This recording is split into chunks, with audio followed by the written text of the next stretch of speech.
బండి భగీరథ వ్యవహారంలో కీలక పరిణామం చోటు చేసుకుంది. పోక్సో కేసులో నిందితుడైన ఆయనను నిన్న రాత్రి పోలీసులు అరెస్టు చేశారు. అనంతరం కోర్టులో హాజరుపరిచారు. న్యాయమూర్తి అతనికి 14 రోజులు రిమాండ్ విధించారు. ఈ నెల 29 వరకు రిమాండ్లో ఉండనున్నారు. అనంతరం భగీరథ్ను చర్లపల్లి జైలుకు తరలించారు.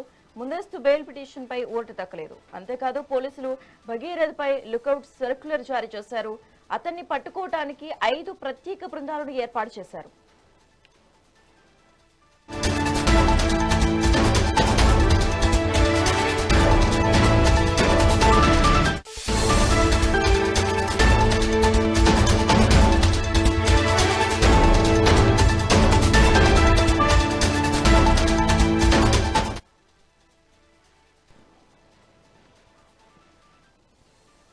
ఈ నేపథ్యంలో బండి భగీరథ్ పోలీసుల ఎదుట లొంగిపోయారు. చట్టంపై గౌరవంతో న్యాయవాదుల సమక్షంలో తన కుమారుడిని అప్పగించినట్లు కేంద్ర మంత్రి బండి సంజయ్ తెలిపారు.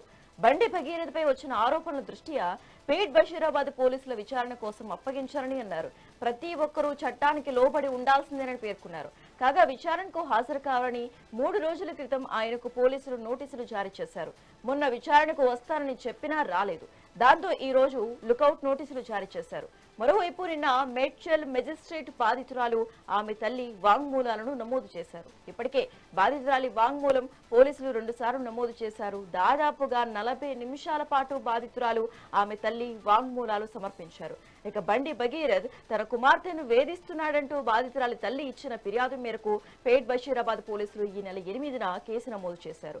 ఆ మైనర్ బాలిక ఆమె తల్లి నగదు కోసం తనను బెదిరిస్తున్నారంటూ బండి భగీరథ్ అదే రోజు ఇచ్చిన ఫిర్యాదు మేరకు కరీంనగర్ పోలీసులు కేసు నమోదు చేయడం జరిగింది.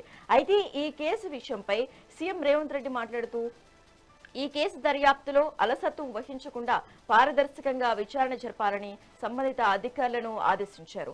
రైట్, ఇక ఇదే అంశానికి సంబంధించి మరింత సమాచారం మా ప్రతినిధి రవికుమార్ ఫోన్ ద్వారా అందిస్తారు. రవికుమార్, డీటెయిల్స్ ఏంటి? Thank you Sasirekha. ఏదైతే ఫోక్సో కేసులు నిందితుడైన బండి భగీరథ్ను అంటే నిన్న రాత్రి ఏదైతే బండి సంజయ్ ప్రెస్ మీట్ పెట్టి పోలీసులకు అప్పగిస్తానని చెప్పేసిన మాటల మీద తను పోలీసులకు అప్పగించడం జరిగింది. తన న్యాయవాదుల సమక్షంలో పోలీసులకు అప్పగించడం జరిగింది. పోలీసులు తనను అరెస్టు చూపించి ఏదైతే మెడికల్ టెస్టులన్నీ కూడా చేయించి మన మేజిస్ట్రేట్ ముందు హాజరుపరచడం జరిగింది. మేజిస్ట్రేట్ తనకి 14 రోజులు రిమాండ్ కూడా విధించడం జరిగింది.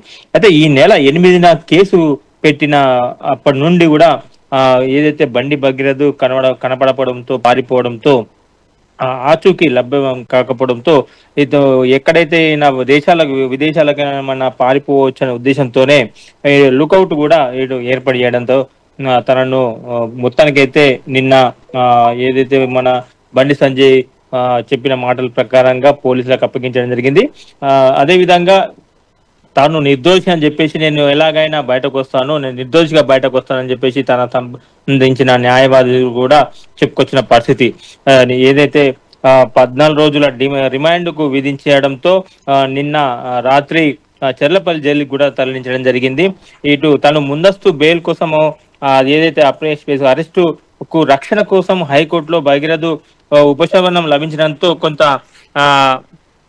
వేగవంతంగా అన్ని పరిమాణాలన్నీ కూడా వేగవంతంగా మారిపోయినట్టు తెలుస్తుంది. ఇటు భగీరథ్ పై ఏదైతే 14 రోజులు రిమాండ్ తర్వాత 29 వరకు తనను రిమాండ్ విధించడంతో తర్వాతనే కోర్టుకు హాజరుపరిచే అవకాశాలు ఉన్నాయి.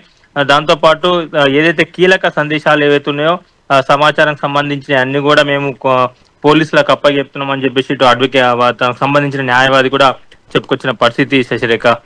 Okay right, thank you Ravikumar.